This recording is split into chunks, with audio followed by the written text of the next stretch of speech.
pasal 8. Hidup oleh Roh. Demikianlah sekarang tidak ada penghukuman bagi mereka yang ada di dalam Kristus Yesus. Roh yang memberi hidup telah memerdekakan kamu dalam Kristus dari hukum dosa dan hukum maut. Sebab apa yang tidak mungkin dilakukan hukum Taurat karena tak berdaya oleh daging, telah dilakukan oleh Allah, dengan jalan mengutus anaknya sendiri dalam daging, yang serupa dengan daging yang dikuasai dosa karena dosa.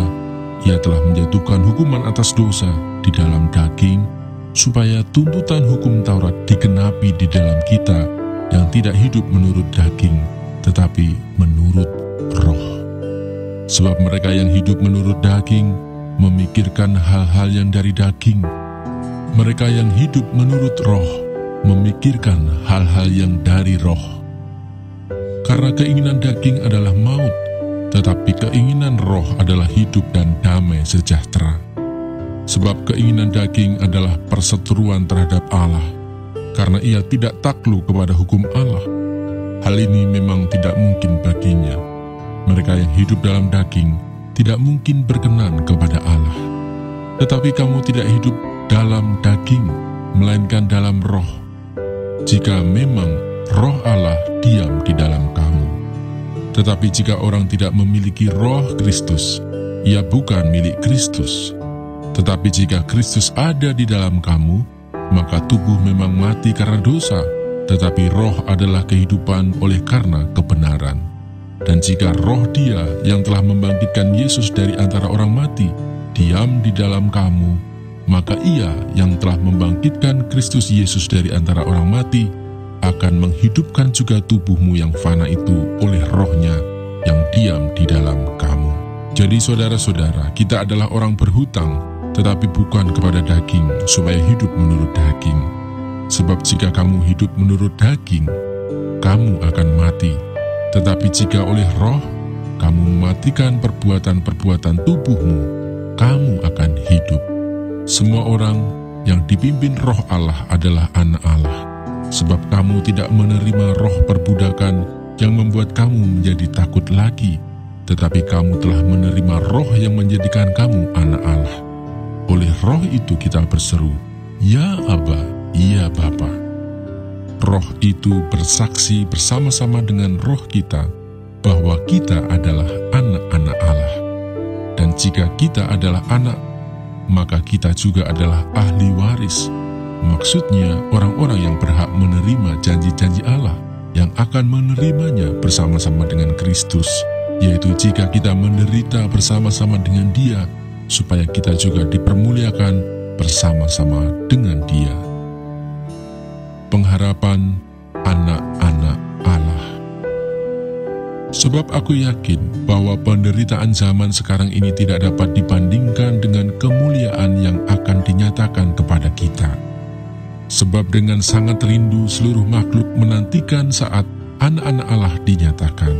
Karena seluruh makhluk telah ditaklukkan kepada kesia-siaan, bukan oleh kehendaknya sendiri, tetapi oleh kehendak Dia yang telah menaklukkannya.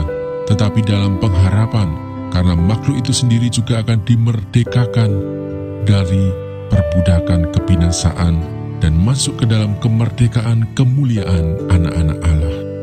Sebab kita tahu bahwa sampai sekarang segala makhluk sama-sama mengeluh dan sama-sama merasa sakit bersalin. Dan bukan hanya mereka saja, tetapi kita yang telah menerima karunia sulung Roh, kita juga mengeluh dalam hati kita sambil menantikan pengangkatan sebagai anak, yaitu pembebasan tubuh kita. Sebab kita telah diselamatkan dalam pengharapan. Tetapi pengharapan yang dilihat bukan pengharapan lagi. Sebab bagaimana orang masih mengharapkan apa yang dilihatnya?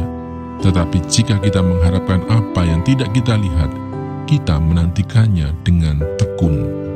Demikian juga Roh membantu kita dalam kelemahan kita, sebab kita tidak tahu bagaimana sebenarnya harus berdoa, tetapi Roh sendiri berdoa untuk kita kepada Allah dengan keluhan-keluhan yang tidak terucapkan. Dan Allah yang menyelidiki hati nurani mengetahui maksud Roh itu, yaitu bahwa Ia, sesuai dengan kehendak Allah, berdoa untuk orang-orang kudus. Kita tahu sekarang bahwa Allah turut bekerja dalam segala sesuatu untuk mendatangkan kebaikan bagi mereka yang mengasihi Dia, yaitu bagi mereka yang terpanggil sesuai dengan rencana Allah. Sebab semua orang yang dipilihnya dari semula, mereka juga ditentukannya dari semula untuk menjadi serupa dengan gambaran anaknya, supaya ia, anaknya itu, menjadi yang sulung di antara banyak saudara. Dan mereka yang ditentukannya dari semula, mereka itu juga dipanggilnya. Dan mereka yang dipanggilnya, mereka itu juga dibenarkannya.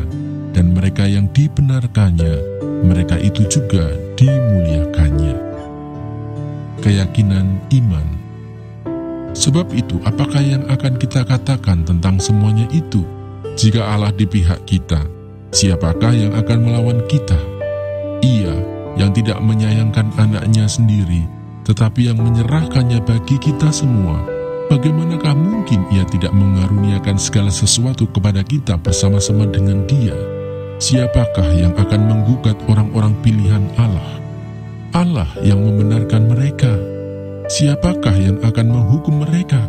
Kristus Yesus yang telah mati, bahkan lebih lagi yang telah bangkit, yang juga duduk di sebelah kanan Allah, yang malah menjadi pembela bagi kita.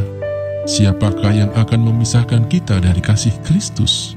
Penindasan atau kesesakan atau penganiayaan atau kelaparan atau ketelanjangan atau bahaya atau pedang, seperti ada tertulis, oleh karena Engkau kami ada dalam bahaya maut sepanjang hari, kami telah dianggap sebagai domba-domba sembelihan. Tetapi dalam semuanya itu, kita lebih daripada orang-orang yang menang, oleh Dia yang telah mengasihi kita. Sebab aku yakin bahwa baik maut maupun hidup, baik malaikat-malaikat maupun pemerintah-pemerintah, baik yang ada sekarang maupun yang akan datang, atau kuasa-kuasa, baik yang di atas maupun yang di bawah, ataupun sesuatu makhluk lain, tidak akan dapat memisahkan kita dari kasih Allah yang ada dalam Kristus Yesus, Tuhan kita.